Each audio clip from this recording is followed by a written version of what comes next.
प्राचीन ज्ञान चैनल में आपका स्वागत है दोस्तों।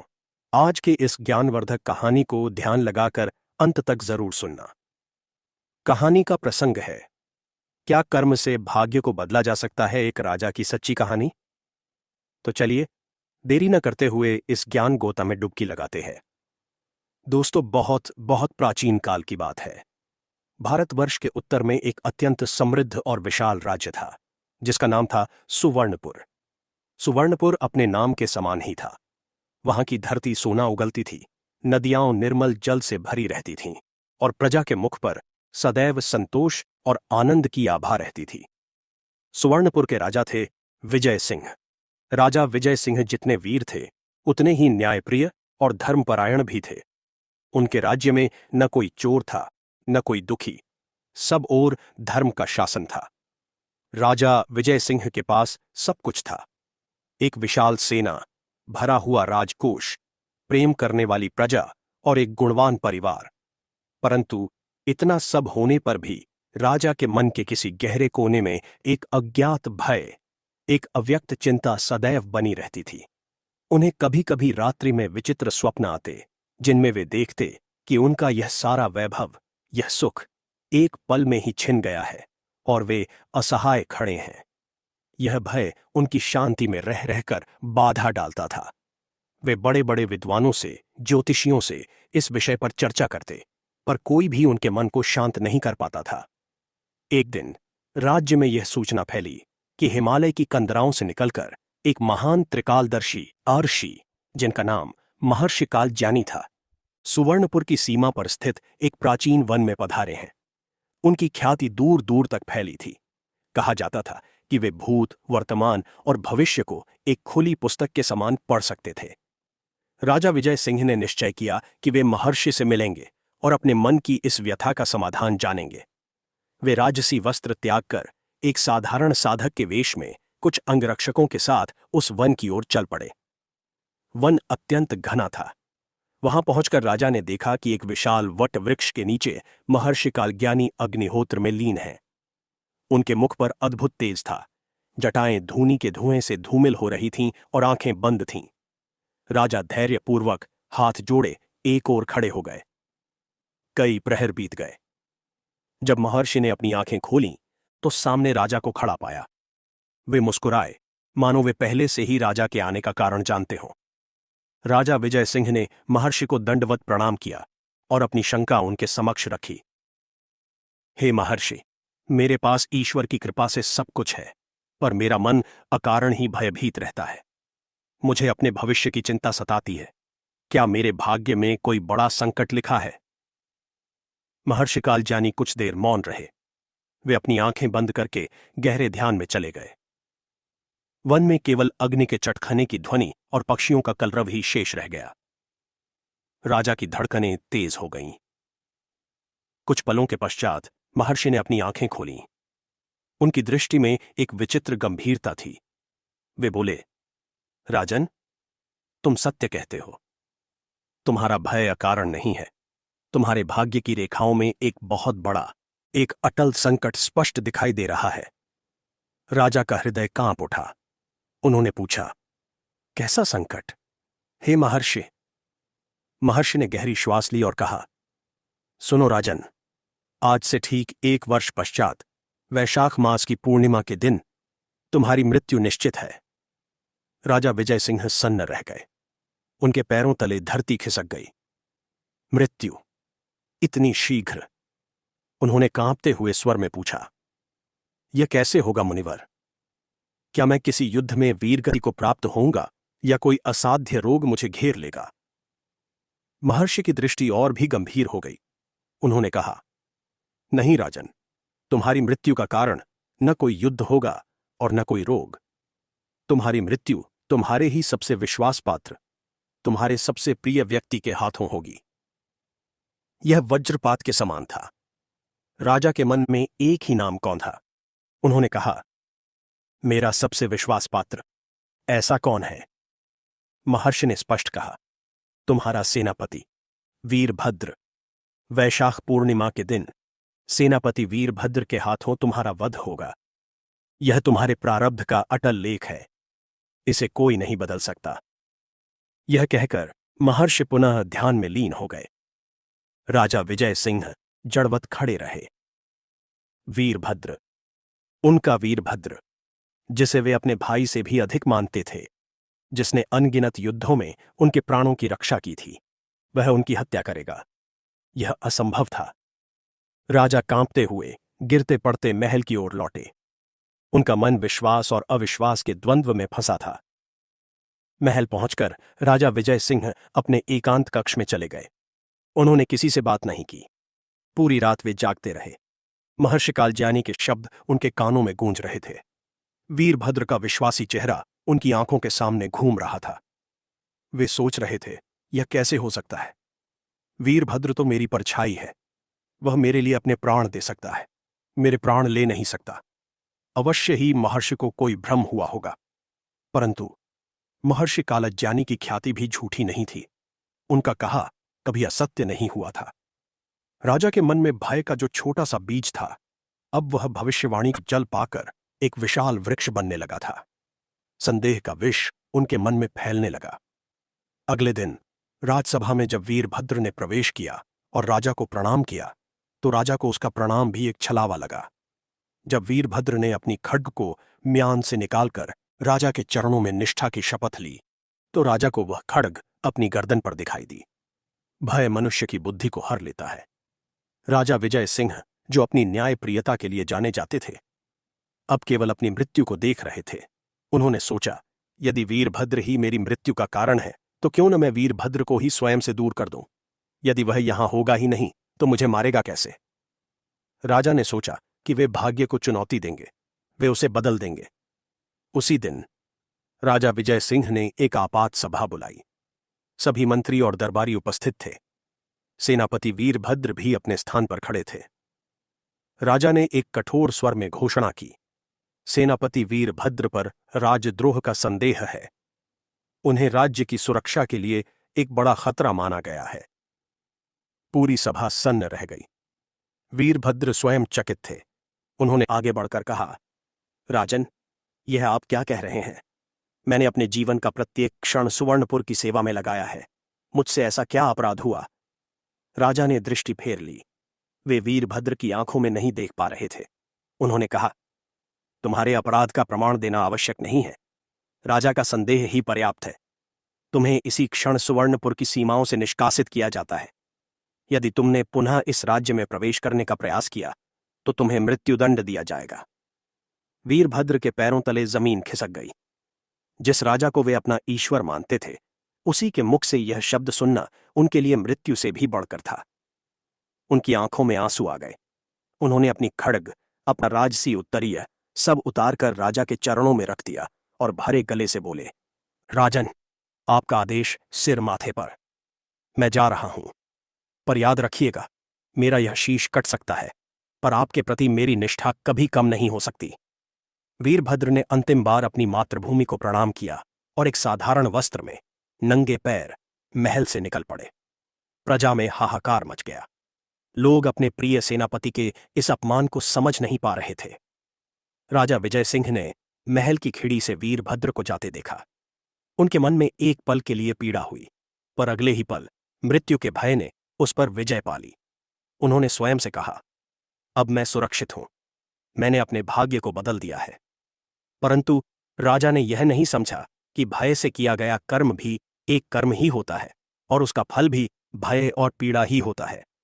उन्होंने भाग्य को बदला नहीं था, अपितु उसे पूरा होने की दिशा में एक और कदम बढ़ा दिया था। वीरभद्र के निष्कासन को कई महीने बीत गए। सुवर्णपुर में ऊपरी तौर पर सब शांत था, पर भीतर ही भीतर एक बेचैनी थी।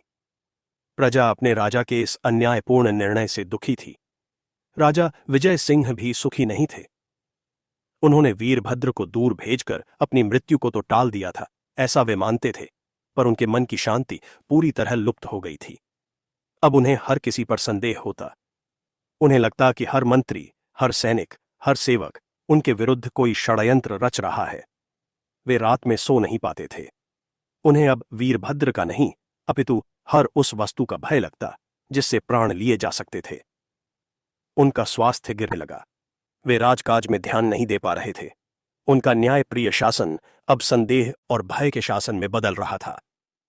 एक संध्या वे वेश बदलकर अकेले ही नगर भ्रमण पर निकले। वे देखना चाहते थे कि उनके भय का राज्य की प्रजा पर क्या प्रभाव पड़ रहा है। नगर के बाहर नदी के तट पर एक छोटी सी कुटिया में उन्हें दीपक का प्रकाश दिखाई दिया। वहां कुछ लोग शांति से बैठे थे और एक सौम्य मुख वाले सन्यासी उन्हें उपदेश दे रहे थे। राजा भी चुपचाप एक कोने में बैठ गए। सन्यासी, जिनका नाम स्वामी आनंद था, कर्म और भाग्य के गूढ़ रहस्य को समझा रहे थे। स्वामी आनंद कह रहे थे, हम सब सोचते हैं कि भाग्य अटल है, जो लिखा है वह होकर रहेगा। यह सत्य है, पर यह पूर्ण सत्य नहीं है। भाग्य हमारे पिछले कर्मों का ही संचित फल है, जिसे प्रारब्ध कहते हैं। प्रारब्ध एक बीज के समान है। यह तय है कि आम के बीज से आम का पेड़ ही उगेगा, बबूल का नहीं। यह भाग्य है। परंतु उस बीज को कैसी भूमि मिलती है, उसे कितना जल मिलता है, कितनी धूप मिलती है, उसकी कितनी देखभाल होती है, इस पर निर्भर करता है कि वह पेड़ कितना फलता फूलता है। वह एक सूखा ठूंठ बनकर रह जाता है या एक विशाल छायादार मीठे फलों से लदा वृक्ष बनता है। यह हमारा वर्तमान कर्म है। राजा विजय सिंह ध्यान से सुन रहे थे। स्वामी आनंद ने आगे कहा, भाग्य हमें परिस्थितियां देता है। कर्म उन परिस्थितियों में हमारी प्रतिक्रिया है। यदि तुम भाग्य को कोसते हुए भयभीत होकर बैठ जाओगे तो भाग्य तुम पर हावी हो जाएगा।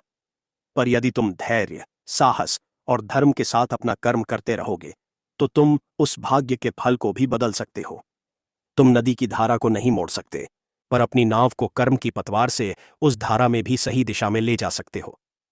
भय से किया गया कर्म, लोभ से किया गया कर्म, यह सब बंधनकारक है। केवल निष्काम कर्म, जो बिना फल की चिंता किए केवल कर्तव्य और धर्म के लिए किया जाता है, वही मनुष्य को भाग्य के बंधन से मुक्त करता है। राजा विजय सिंह की आंखों से अश्रु बह निकले। उन्हें अपनी भूल का आभास हुआ। वे समझ गए कि उन्होंने वीरभद्र को निष्कासित करके कोई बड़ा पराक्रम नहीं किया, बल्कि भय के वश होकर एक अधर्मपूर्ण कार्य किया है। उन्होंने भाग्य को नहीं, अपितु अपने धर्म को धोखा दिया है। वे स्वामी आनंद के चरणों में गिर पड़े और अपनी पूरी व्यथा कह सुनाई। स्वामी आनंद ने उन्हें उठाकर गले से लगाया और कहा, राजन, अभी भी देर नहीं हुई है। जो हो गया उसे तुम बदल नहीं सकते, पर आने वाले कल को तुम अपने आज के कर्म से अवश्य सुधार सकते हो। तुम्हारे पास अभी कई महीने हैं। वैशाख पूर्णिमा अभी दूर है। राजा ने पूछा, पर मैं क्या करूं गुरुदेव? क्या मैं वीरभद्र को वापस बुला लूं? पर यदि महर्षि की वाणी सत्य हुई तो? स्वामी आनंद मुस्कुराए।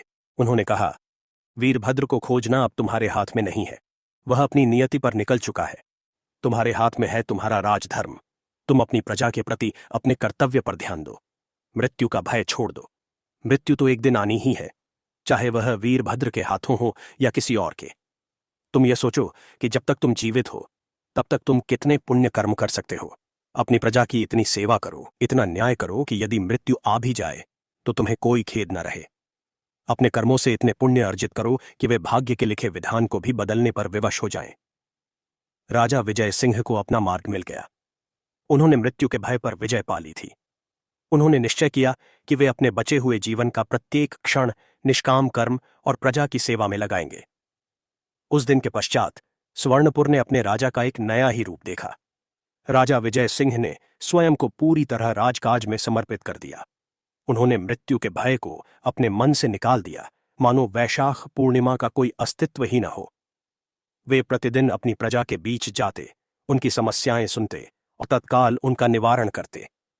उन्होंने न्याय व्यवस्था को इतना सुदृढ़ बना दिया कि कोई निर्बल पर अत्याचार करने का साहस नहीं कर पाता। उन्होंने बड़े बड़े अन्न भंडार बनवाए, जलाशयों का निर्माण करवाया और शिक्षा के लिए कई गुरुकुलों की स्थापना की। परंतु भाग्य की परीक्षा अभी शेष थी। कुछ ही मास पश्चात सुवर्णपुर में ऐसा भयंकर अकाल पड़ा जैसा 100 वर्षों में किसी ने नहीं देखा था। आकाश ने जल बरसाना बंद कर दिया। नदियां सूख गईं, धरती फट गई और खेत खलिहान सब नष्ट हो गए। प्रजा में हाहाकार मच गया। राजा विजय सिंह का हृदय द्रवित हो उठा। यह उनके कर्म की सबसे बड़ी परीक्षा थी। उन्होंने सबसे पहले राजकोष के द्वार खोल दिए। शाही अन्न भंडारों से प्रजा में अन्न बांटा जाने लगा। पर अकाल इतना विकट था कि कुछ ही हफ्तों में सारे भंडार खाली हो गए। मंत्रियों ने सलाह दी कि अब हमें प्रजा को उनके भाग्य पर छोड़ देना चाहिए, क्योंकि राजकोष भी खाली हो रहा है। राजा विजय सिंह ने क्रोध से कहा, यह मेरा भाग्य भी है। मेरी प्रजा भूखी मरे और मैं महल में बैठा रहूं, यह मेरा धर्म नहीं है। राजा ने अपना निजी खजाना, रानी के आभूषण, महल के सोने चांदी के बर्तन सब बेच दिए और दूसरे देशों से अन्न मंगवाया, पर वह भी पर्याप्त नहीं था।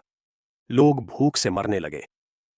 तब राजा विजय सिंह ने एक अविश्वसनीय निर्णय लिया। सुवर्णपुर से बहुत दूर उत्तर की पहाड़ियों से एक नदी बहती थी, जिसे स्वर्ण रेखा कहते थे। यदि उस नदी से एक नहर खोदकर सुवर्णपुर तक लाई जा सकती तो राज्य की प्यास बुझ सकती थी।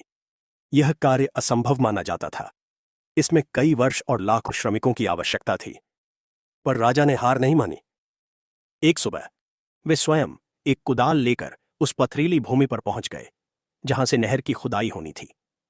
उन्होंने अपने राजसी वस्त्र त्याग दिए थे और एक साधारण श्रमिक के समान वे पत्थर तोड़ने लगे।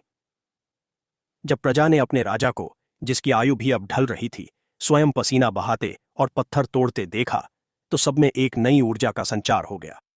जो लोग भूख से निढाल पड़े थे वे भी उठ खड़े हुए। पूरा राज्य, क्या बूढ़ा, क्या जवान, क्या स्त्री, क्या पुरुष, सब उस महायज्ञ में जुट गए। राजा विजय सिंह महीनों तक महल नहीं लौटे। वे वहीं श्रमिकों के साथ सोते, जो रूखा सूखा मिलता वही खाते और दिन रात परिश्रम करते।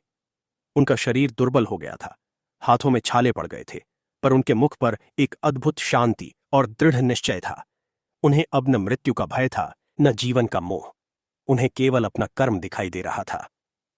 जिस समय राजा विजय सिंह अपनी प्रजा के लिए तपस्या कर रहे थे, उसी समय वीरभद्र निष्कासित होकर वनों में भटक रहे थे। उनके मन में राजा के प्रति कोई क्रोध नहीं था, केवल असीम दुख था। वे समझ नहीं पा रहे थे कि उनसे ऐसी क्या चूक हुई। वे एक स्थान से दूसरे स्थान पर घूमते रहे। उन्होंने सुना कि सुवर्णपुर अकाल से ग्रस्त है। उन्होंने सुना कि राजा ने प्रजा के लिए अपना सब कुछ दांव पर लगा दिया है और स्वयं नहर खोदने का श्रम कर रहे हैं। यह सुनकर वीरभद्र का हृदय गर्व से भर उठा। वे सोचने लगे, धन्य हैं ऐसे राजा, और धिक्कार है मुझ पर कि मैं इस कठिन घड़ी में उनके साथ नहीं हूं। वीरभद्र ने भी वेश बदल लिया और वे सुवर्णपुर की ओर चल पड़े। वे राजा की सहायता करना चाहते थे, भले ही दूर से, छिपकर। जब वे सुवर्णपुर की सीमा के निकट पहुंचे तो रात्रि हो चुकी थी। वे एक सराय में विश्राम के लिए रुके। वहां दो अजनबी व्यक्ति मदिरा पीते हुए आपस में कुछ गुप्त बातें कर रहे थे। वीरभद्र के कान खड़े हो गए। उनमें से एक कह रहा था, सुवर्णपुर का राजा तो पागल हो गया है। वह नहर खोदने में व्यस्त है। सारा खजाना खाली हो चुका है। सेना भी दुर्बल है। दूसरा बोला, हां, हमारे महाराज क्रूर सिंह के लिए यही सबसे सही अवसर है। वे वैशाख पूर्णिमा के दिन सुवर्णपुर पर आक्रमण करेंगे। राजा विजय सिंह तो उस दिन अपनी उस अधूरी नहर के पास कोई यज्ञ करने वाला है। पहले ने कहा, और महल में हमारा आदमी, मंत्री कुटिल, सब संभाल लेगा। जैसे ही महाराज आक्रमण करेंगे, कुटिल राजमहल के द्वार खोल देगा और राजा के विश्वस्त सैनिकों में भ्रम फैला देगा। वीरभद्र का रक्त खौल उठा। तो यह षड्यंत्र था। उनके राजा के प्राण संकट में थे और आक्रमण का दिन, वैशाख पूर्णिमा, वही दिन जिसकी भविष्यवाणी महर्षि कालज्ञानी ने की थी। वीरभद्र सब समझ गए। महर्षि ने सही कहा था। राजा के प्राण संकट में थे, पर उनकी मृत्यु का कारण वे स्वयं नहीं, बल्कि यह षड्यंत्र था, और शायद भाग्य ने उन्हें निष्कासित ही इसलिए किया था ताकि वे इस षड्यंत्र का पता लगा सकें। वीरभद्र ने निश्चय किया कि वे अपने प्राण देकर भी राजा की रक्षा करेंगे। वे उस सराय से निकले और तीव्र गति से सुवर्णपुर की ओर बढ़ गए। अध्याय 6। वैशाख पूर्णिमा और भाग्य का अंतिम खेल। वैशाख पूर्णिमा का दिन आ गया। सुवर्णपुर में स्थिति बदल चुकी थी। लाखों हाथों के अथक परिश्रम से नहर का निर्माण लगभग पूरा हो गया था और उसमें पहाड़ों का निर्मल जल बहने लगा था। अकाल का संकट टल गया था। प्रजा ने आग्रह किया कि राजा विजय सिंह को इस शुभ दिन पर एक महायज्ञ करना चाहिए। राजा, जो अब मृत्यु के भय से सर्वथा मुक्त थे, सहर्ष तैयार हो गए। उन्हें स्मरण ही नहीं रहा कि यही वह दिन था जिसे महर्षि ने उनकी मृत्यु का दिन बताया था। यज्ञ का आयोजन उसी नहर के तट पर किया गया। हजारों की संख्या में प्रजा उपस्थित थी। राजा विजय सिंह यज्ञ की वेदी के समक्ष बैठे थे। उनके मुख पर संतोष और शांति का भाव था। ठीक उसी समय, जैसा कि षड्यंत्र था, पड़ोसी राज्य के राजा क्रूर सिंह ने अपनी सेना के साथ सुवर्णपुर पर आक्रमण कर दिया और महल में मंत्री कुटिल ने अपना रंग दिखाया। उसने राजकोष पर कब्जा करने का प्रयास किया और यह अफवाह फैला दी कि राजा मारे गए हैं। जो थोड़े बहुत सैनिक महल में थे, वे भ्रमित हो गए। क्रूर सिंह की सेना का एक बड़ा दस्ता सीधा यज्ञ स्थल की ओर बढ़ा। उनका उद्देश्य राजा विजय सिंह को जीवित पकड़ना या मार देना था।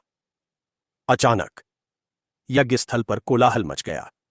शत्रु सैनिक मारो मारो का शोर करते हुए वेदी की ओर लपके। राजा के अंगरक्षक तुरंत सक्रिय हो गए, पर शत्रु सैनिकों की संख्या बहुत अधिक थी। राजा विजय सिंह शांत बैठे रहे। उन्होंने न कोई भय दिखाया, न वे अपने स्थान से हिले। वे मृत्यु के लिए तैयार थे। शत्रु सेना को चीरता हुआ उनका सेनापति स्वयं राजा की ओर बढ़ा। उसने अपनी खड्ग उठाई। ठीक उसी पल, जब वह राजा पर वार करने ही वाला था, भीड़ में से एक बिजली की सी गति से कोई कूदा। वह व्यक्ति सीधा उस शत्रु सेनापति और राजा के बीच में आ गया। आक्रमणकारी की खड्ग उस व्यक्ति की छाती में गहरी धंस गई।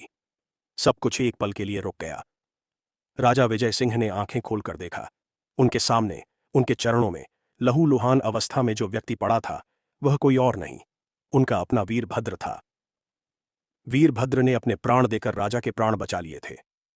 उसी क्षण वीरभद्र के पीछे पीछे जो सैनिक आए थे, उन्होंने शत्रु सेना पर धावा बोल दिया। वीरभद्र ने आते आते सुवर्णपुर की बिखरी हुई सेना को एकत्रित कर लिया था। भयंकर युद्ध हुआ, पर क्योंकि शत्रु का मुख्य सेनापति मारा जा चुका था, उनमें भगदड़ मच गई। राजा क्रूर सिंह भी युद्ध में मारा गया। सुवर्णपुर की विजय हुई। महल में मंत्री कुटिल को भी पकड़ लिया गया था। परंतु यज्ञ भूमि पर राजा विजय सिंह अपने प्रिय वीरभद्र को गोद में लिए विलाप कर रहे थे। वीरभद्र ने अपनी अंतिम श्वासें लेते हुए मुस्कुराकर कहा, राजन, दुखी न हो। मेरा जीवन आपकी सेवा में पूरा हुआ। राजा रोते हुए बोले, यह मैंने क्या किया वीरभद्र? मैंने तुम पर अविश्वास किया, मुझे क्षमा कर दो। वीरभद्र ने कहा, नहीं राजन, आपने कोई अपराध नहीं किया, यह सब नियति थी। राजा ने कहा, पर महर्षि ने तो कहा था कि मेरी मृत्यु तुम्हारे हाथों होगी, पर तुमने तो मुझे जीवन दिया।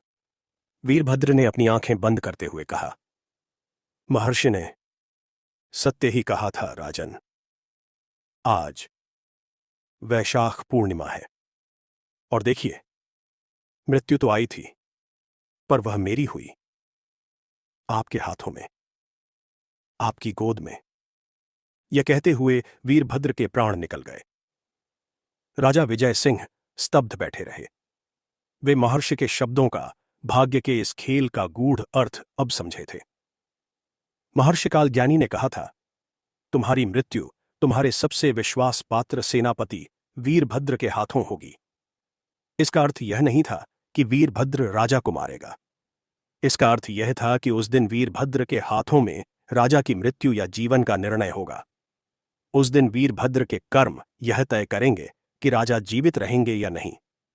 और वीरभद्र के निष्कासित होने पर भी उसकी निस्वार्थ स्वामी भक्ति और अंतिम बलिदान के कर्म ने राजा की मृत्यु को टाल दिया। साथ ही वीरभद्र की मृत्यु भी राजा के हाथों में, उनकी गोद में हुई। भविष्यवाणी पूरी हुई, पर उसका स्वरूप भयंकर से कल्याणकारी हो गया। यह कैसे हुआ? यह राजा विजय सिंह के निष्काम कर्म से हुआ। यदि राजा मृत्यु से भयभीत होकर वीरभद्र को निष्कासित करने के बाद महल में छिपकर बैठ जाते, तो वे अकाल में अपनी प्रजा के लिए कुछ नहीं करते। प्रजा उनसे घृणा करती। वीरभद्र भी राजा की इस कायरता को देखकर शायद लौटकर नहीं आता। तब वैशाख पूर्णिमा के दिन क्रूर सिंह और कुटिल का षड्यंत्र सफल हो जाता और राजा की मृत्यु निश्चित थी। परंतु राजा ने भय को त्याग कर निष्काम कर्म का मार्ग चुना। उन्होंने प्रजा के लिए जो तपस्या की, उसी पुण्य ने वीरभद्र के हृदय में उनके प्रति निष्ठा को और भी प्रबल कर दिया। उसी पुण्य ने वीरभद्र को सही समय पर सही स्थान पर पहुंचाया।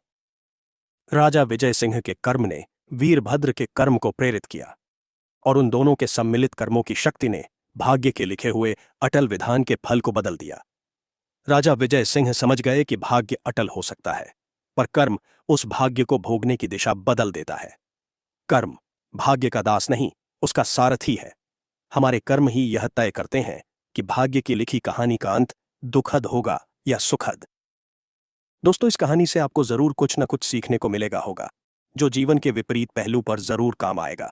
कृपया इस वीडियो को आगे शेयर करना न भूलना। वीडियो को लाइक कर चैनल को सब्सक्राइब करना मत भूलना। धन्यवाद दोस्तों।